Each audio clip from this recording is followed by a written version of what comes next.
Halo semuanya, selamat datang kembali di channel ini. Jumpa lagi dengan saya Vicky Himpong. Semoga kalian semua di rumah bersama dengan keluarga tercinta selalu diberikan kesehatan oleh Tuhan Yang Maha Kuasa.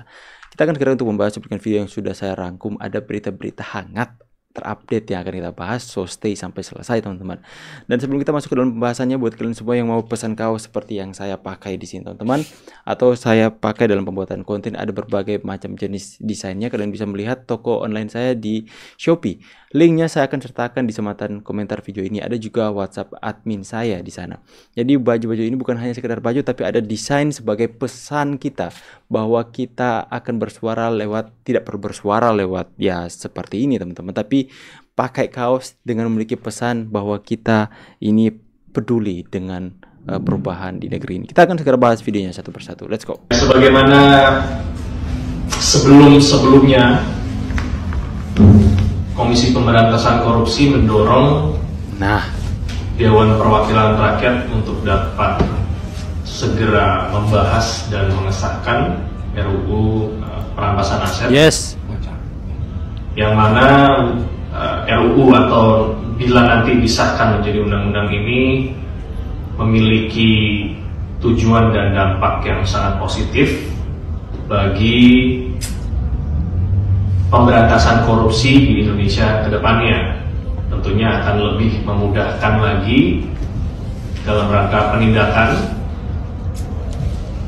dan harapan KPK,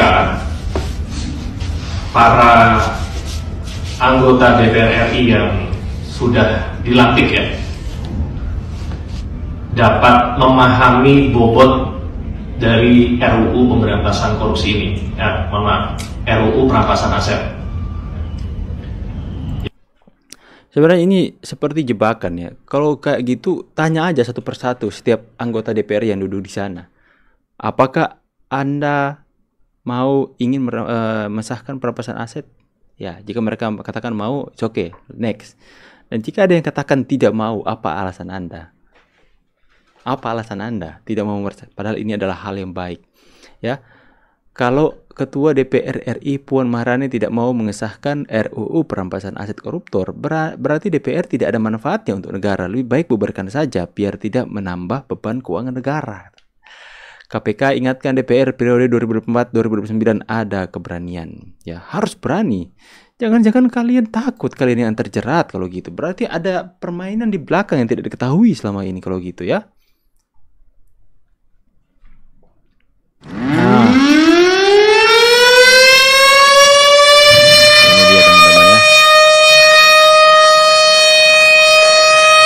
Yuk kita serukan, kita viralkan kawal RUU perampasan aset koruptor. Ini yang baru bilang darurat. Mak Najwa tolong dong viralkan ini. Beranikah para mahasiswa dan mahasiswa? Aku siap izin kerja jika sanggup ya. Ya, jika kalian mau bergerak demo sama-sama dengan rakyat, saya pikir bukan sedikit rakyat yang ikut akan turun untuk melakukan demo agar supaya perampasan aset koruptor ya. Jangan sampai rakyat kehabisan kesabaran dan kemudian melakukan demo besar-besaran untuk melakukan demo untuk menuntut DPR untuk segera mensahkan hal yang positif seperti ini, perampasan aset koruptor, perampasan aset koruptor. Ya, harus ini bisa jadi ini akan bergerak teman-teman ya untuk demo besar-besaran ya. Coba kita lihat komentar di sini. Gas demo perampasan aset. Maafin gak perlu demo, cukup presiden terpilih dikumpulkan ketua partai koalisi Kim Plus dan menangkan di DPR yang sekarang dikuasai lebih dari 75%. Pertanyaannya, mau gak itu saja? Gas, kita kawal. Berani tidak Kim Plus mengesahkan. Mahasiswa lagi tidur karena bantu Abah untuk nyalek pilgub kemarin. Ya, kita akan lihat teman-teman ya. Kita akan lihat bagaimana pemerintah hari ini. Apakah ini akan dilaksanakan perampasan aset koruptor. Saya pikir DPR mulai ketar-ketir. Karena di kepemimpinan Pak Prabowo nanti dalam Kim Plus ini banyak sekali partai-partai yang ya bisa dibilang memiliki kursi lebih banyak di ketua DPR. Mereka harus bersatu. Mereka harus mengesahkan undang-undang perampasan aset koruptor. Kita lihat perkembangannya teman-teman. Pak Prabowo sampaikan kepada pilot, agak turun. Akhirnya pilotnya turun. Setelah sudah turun kita melihat secara langsung. Karena heli kita ini ditembakin, Pak Prabowo perintahkan mendarat. Akhirnya kita semua mendarat. Ketika sudah mendarat, kita bisa bayangkan, Pak. Pasukan yang ada di heli, kan saya belum bisa kontak dengan pasukan yang di bawah. Kita bergerak membantu pasukan yang di bawah menyerang. Prabowo di sana. Prabowo yang memimpin langsung. Prabowo Itu luar di biasa. depan. Berarti kemungkinan beliau tertembak juga banyak. Sangat mungkin. Musuh itu kan tidak akan pernah memilih, ya kan? Siapa yang harus ditembak? Ketika sampai di posisi jarak tembak, pasti dia akan tembak. Dan biasanya yang diincar adalah komandannya. Jadi beliau tidak di belakang. Tidak di belakang. Saya yang menyaksikan langsung.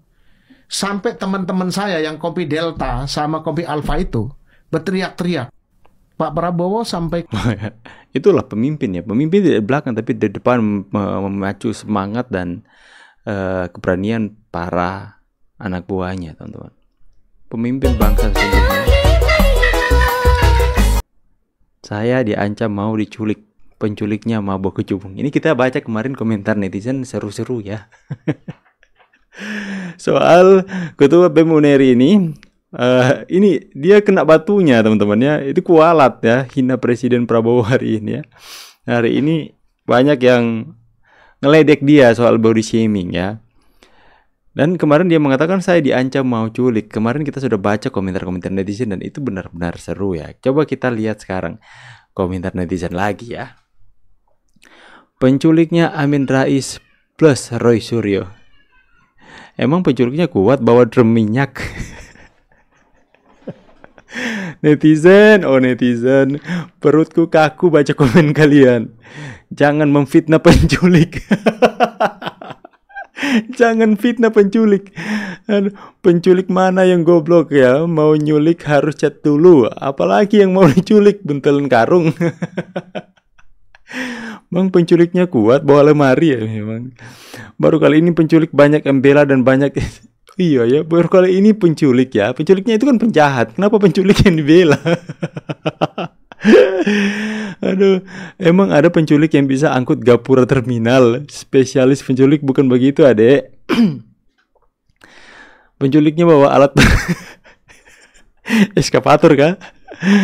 Dia ini mahasiswa atau orang tuanya mahasiswa? Terus nanya. Yang mau menculik mikir dulu gimana bawanya. Macarin aja, aku nggak doyan apalagi nyulik. Nambahin beban gitu. Beban berat untuk yang mau nyulik. Harus nyewa forklift dulu. Nyulik yang kayak gitu buat apaan ya? Hayo ngaku para cowok siapa yang mau nyulik mama ini katanya. Aduh, udahlah, aku capek ketawanya teman-teman. Saya nggak mendukung kalau ada yang body shaming seperti ini teman-teman. Tapi ya mau gimana lagi? Dia yang mulai ya, dia yang cari gara-gara sama netizen ya kayak gitu. Ngobrolnya masalah ini dan itu. Di antaranya Bilang kan. termasuk pilkada nggak? Nah, ini spesial kesombongan. Makan nasi goreng Jawa. Rasanya gimana Pak? Ya, enak banget. Ada soal pilkada Kebanyakan. Pak? Ada soal pilkada Pak? Tadi makannya nasi goreng Jawa. Baca Pak. Ngobrolnya Bilang kan. masalah Ngobrolnya? ini dan itu. Ya, Pak Prabowo meminta nasihat dari Pak Jokowi. Ya, karena ya seperti moto Pak Prabowo ketika kampanye kemarin adalah keberlanjutan. Jadi Pak Jokowi tahu benar seluk-beluk setiap permasalahan yang ada di negeri ini. Makanya Pak Prabowo meminta nasihat kepada orang yang tepat. Apalagi soal korupsi yang luar biasa heboh hari-hari ini ya. Ini Pak. Ini parah. Aku jadi lucu kalau dia kan mengatakan di pers kemarin ya, kritik itu bebas. Langsung dibuat, silahkan dikritik bolo. Katanya kritik itu bebas. Dan kita lihat dulu kritikan netizen seperti apa. Lahiran malam Jumat Kliwon.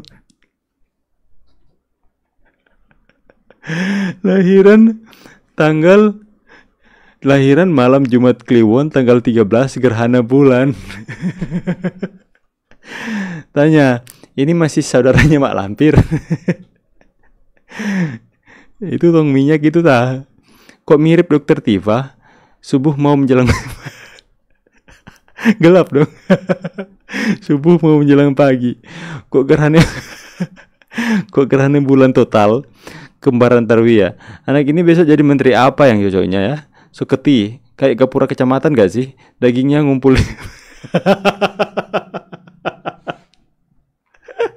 Dagingnya ngumpul di muka. Aduh, netizen. Aura maghrib kayak Tarwiyah, cocok buat lebaran haji. Ikan buntal itu beracun gak ya? Mau tanya, apa ini cucu Tarwiyah? Ini bukan maghrib lagi, tapi gerhana. Ini mahasiswa apa ibu kantin kampus? Binaan siapa? Gue dukung nih orang, dia pandai berhemat, kelihatan dari hidungnya. Hidungnya hemat. Aduh, orang gak kelihatan, gak ada gambarnya. Nenek moyang mahasiswa. Emang dinosaurus. Aduh. Aduh, sudah. Aku sakit perut baca komentar netizen ya. Netizen ini emang luar biasa, netizen Indonesia ini ya teman-teman ya. Aduh. Itulah, jangan cari gara-gara. Kalau Anda di kuliah sama orang tua, ya kuliah yang benar tuh, Dek. Jangan sudah keterlaluan menghina presiden, menghina wakil presiden, menghina mantan presiden. No, ngana so tabur silakan ngana tuai ya. Anda menabur angin, Anda tuai badai. Itu selalu saya bilang dalam podcast. Silakan ya, terima ya, terimalah. Oke, silakan memberikan tanggapan dan opini kalian di kolom komentar. Saya pamit dulu, see you on the next video and God bless you. Bye.